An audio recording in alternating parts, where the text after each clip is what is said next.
Good morning বন্ধুরা। আজকে আমি বানাবো পাট শাক দিয়ে মুসুরির ডাল। এটা বানাতে যা যা লাগবে, প্রথমে আমি কড়াইটা গরম করে নিয়েছি। এর মধ্যে একটু সরষের তেল দিয়েছি। এবার এর মধ্যে একটু রসুন থেঁতো করে দেব। এই দেখো, রসুনটা আমি থেঁতো করে এর মধ্যে দিয়ে ভেজে নিয়েছি। এর মধ্যে দেখো আমি পাট শাকটা দিয়ে দিলাম, দিয়ে এবার একটু খানিকক্ষণ ভেজে নেব।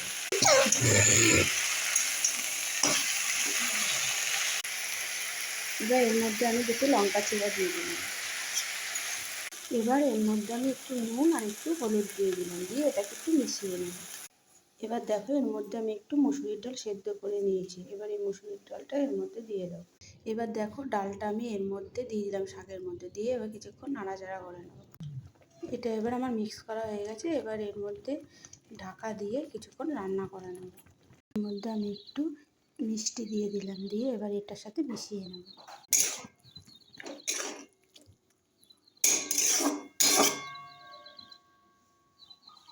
এই দেখো, আমার পাট শাকের ডাল সম্পূর্ণ রেডি। কেমন হয়েছে তোমরা লাইক, কমেন্ট, শেয়ার করে জানিও। আর সবাই ভালো থেকো। আবার দেখাবে নেক্সট ভিডিওতে। টাটা।